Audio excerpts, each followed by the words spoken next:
En ce jour-là, comme la conversion des païens provoquait dans l'église de Jérusalem une intense discussion, Pierre se leva et leur dit, frères, vous savez bien comment Dieu dans les premiers temps a manifesté son choix parmi vous. C'est par ma bouche que les païens ont entendu la parole de l'évangile et sont venus à la foi. Dieu qui connaît les cœurs leur a rendu témoignage en leur donnant l'Esprit Saint tout comme à nous, sans faire aucune distinction entre eux et nous. Il a purifié leur cœur par la foi. Maintenant, pourquoi donc mettez-vous Dieu à l'épreuve en plaçant sur la nuque des disciples un joug que nos pères et nous-mêmes n'avons pas eu la force de porter? Oui, nous le croyons, c'est par la grâce du Seigneur Jésus que nous sommes sauvés de la même manière qu'eux. Toute la multitude garda le silence. Puis on écouta Barnabé et Paul exposer tous les signes et les prodiges que Dieu avait accomplis grâce à eux parmi les nations. Quand ils eurent terminé, Jacques prit la parole et dit, frères, écoutez-moi, Simon-Pierre vous a exposé comment, dès le début de Dieu est intervenu pour prendre parmi les nations un peuple qui soit à son nom.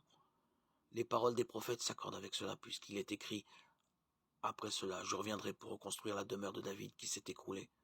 J'en reconstruirai les parties effondrées, je la redresserai. Alors, le reste des hommes cherchera le Seigneur, oui, toutes les nations sur lesquelles mon nom a été invoqué.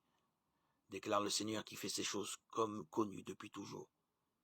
Dès lors, moi j'estime qu'il ne faut pas tracasser ceux qui venant des nations se tournent vers Dieu, mais écrivons-leur de s'abstenir des souillures, des idoles, des unions illégitimes, de la viande non saignée et du sang. Car depuis les temps les plus anciens, Moïse a dans chaque ville des gens qui proclament sa loi, puisque dans les synagogues, on en fait la lecture chaque sabbat. Lecture du livre des Actes des Apôtres, 15, 7, 21. Devant l'assemblée des anciens, le discours de Jacques de Jérusalem est un chef-d'œuvre d'ambiguïté assumée. Il ouvre largement la porte aux païens sans leur imposer la circoncision.